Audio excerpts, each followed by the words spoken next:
Hello and welcome again to Conversations with Amy Berger. This is a brand new series brought to you by Adapt Your Life. And for those of you who don't know who Amy Berger is, she is a certified nutrition specialist who uses carbohydrate and ketogenic nutrition to help people reclaim their health.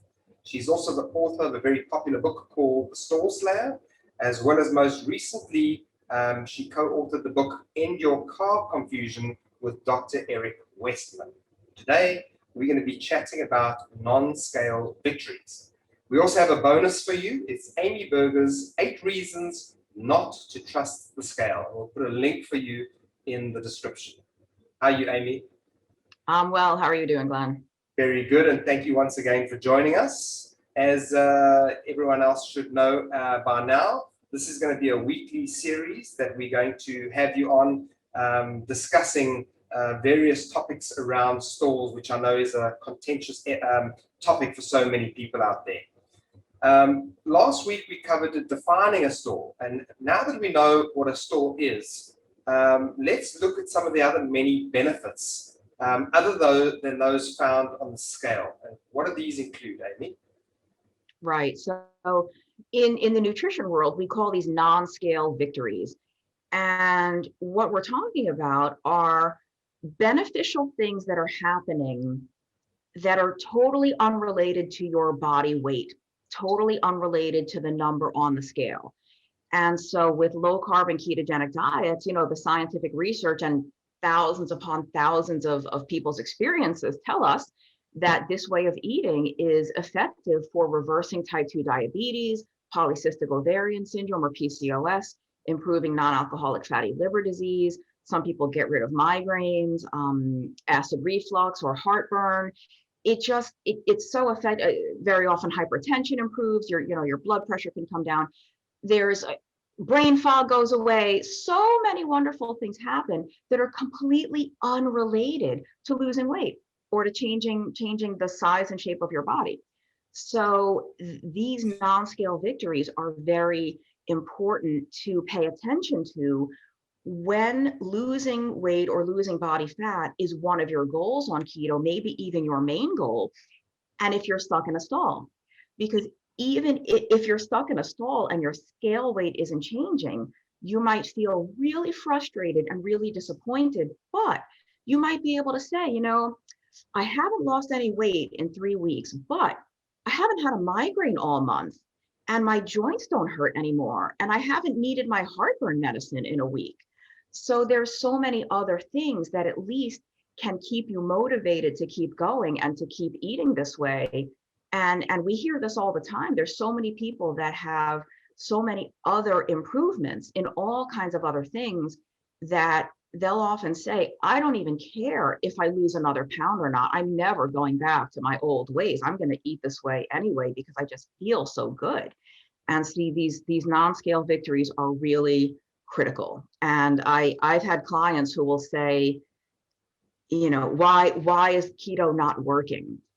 And then they'll list all of these great things that are happening. Again, the brain fog is gone, the heartburn is gone, they feel less bloated, their PMS was much, much better. But why isn't keto working? Because when they say that, they're thinking about the one thing, and that's the number on the scale. I suppose that when you look at the different benefits, so for example, there'd be weight loss. That's something that you can physically see.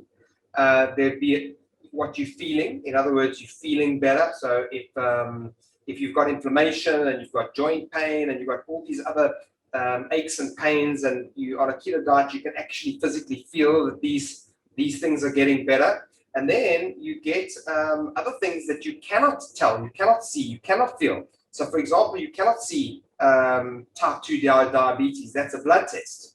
Hypertension, you possibly, there could be something that you could feel. But there's so many different things that get monitored through blood metrics that actually show that you're improving. And obviously, a lot of people don't have these tests, so they're not able to see a lot of these benefits that are actually happening, behind the scenes. So I guess when you consider all things, the fat loss or the weight loss is probably the first thing that people notice, or that they feel that they're in a stall because they might not be losing the amount of pounds that they're wanting to lose, or that their goal weight is. So, Yeah, sorry. very often for people, some people, weight loss is the first thing that happens. In some people, they will actually feel more energy. That brain fog will clear, they'll have more physical energy, the joint pain will be gone.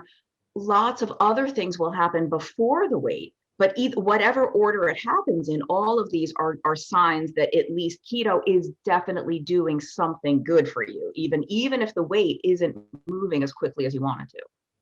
Now, what is your advice to folks who still want to weigh themselves? I know that your advice is that they shouldn't be weighing themselves on a daily basis, and I know that that your advice is to rather take measurements. And you know, we obviously have our courses that we do on a every 6 weeks or so, and then we have these intensive Facebook groups, and we are privileged to be able to see the fat loss that happens in these groups. I mean, in our last group alone, there was something like 960 pounds of fat loss. But we and you often tell people, don't weigh yourself. Rather, we call it the yarn challenge, where they take a piece of string and they measure their circumference every couple of weeks, and it's just astounding at the inches that people lose, rather than actually standing on the scale. So first of all, if you could talk to that, and also how often, if people really do want to weigh themselves, how often should they do that?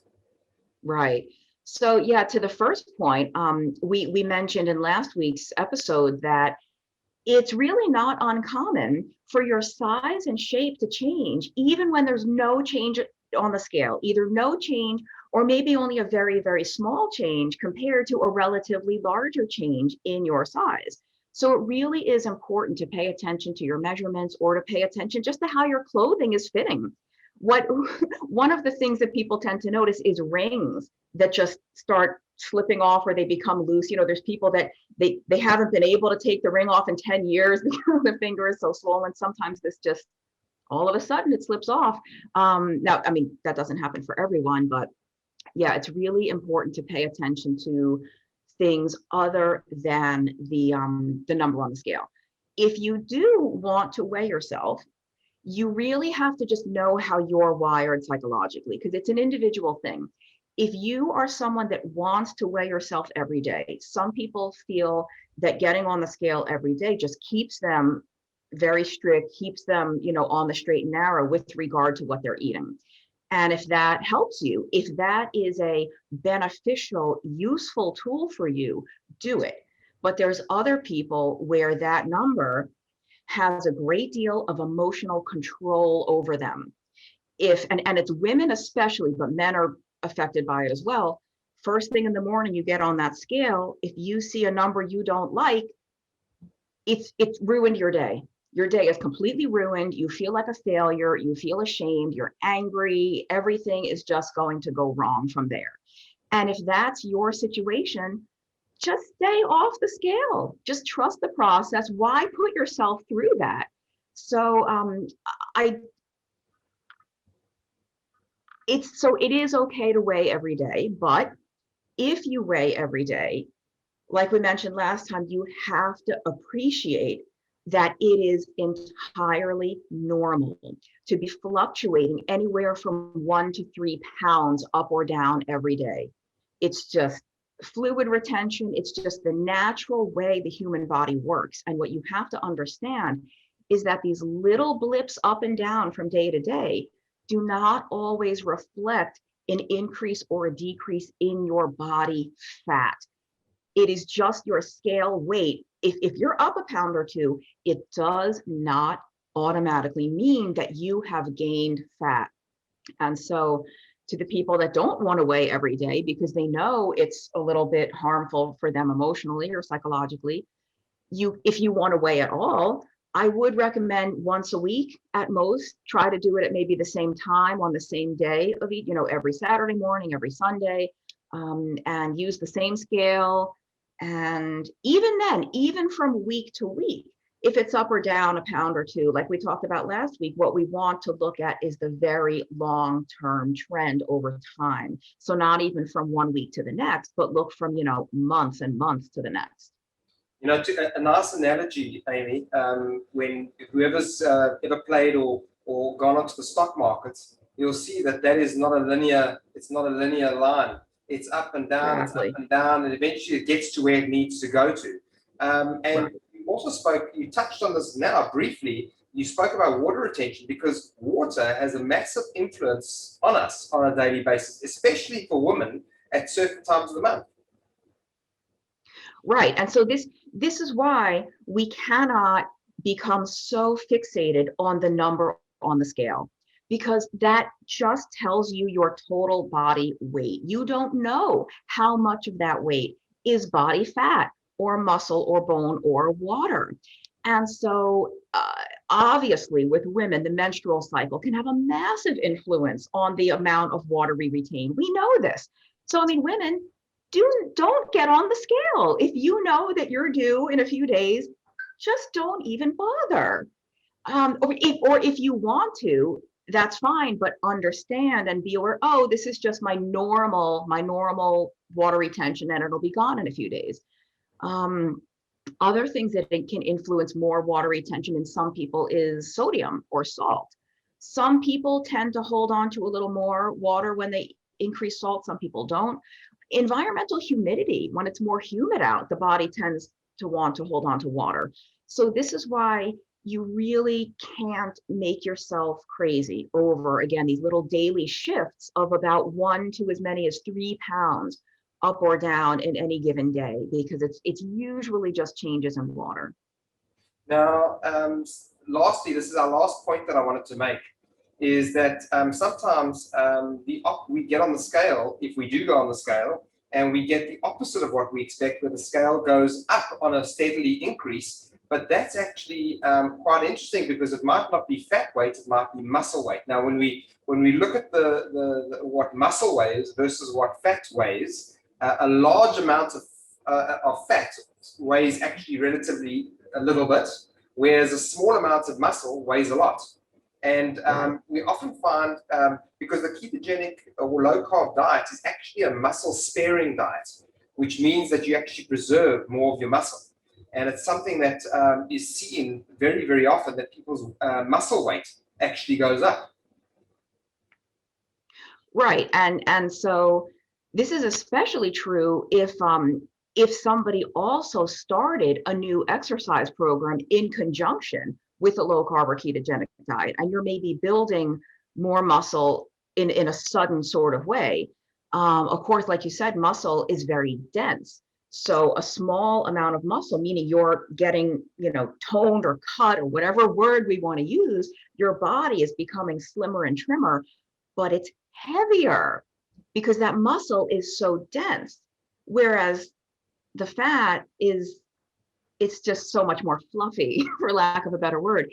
And even if you're not actively building a lot of muscle, if you just work out, even if you just do some cardio, the body tends to hold on to water, or I should say muscles tend to hold on to water when they are inflamed. When you've worked out, when you've exercised a muscle, the whole point of exercise, at least not the whole point, there's so many points to exercise, but one thing that happens is muscles get stronger through the process of repairing from damage that you inflict through exercise.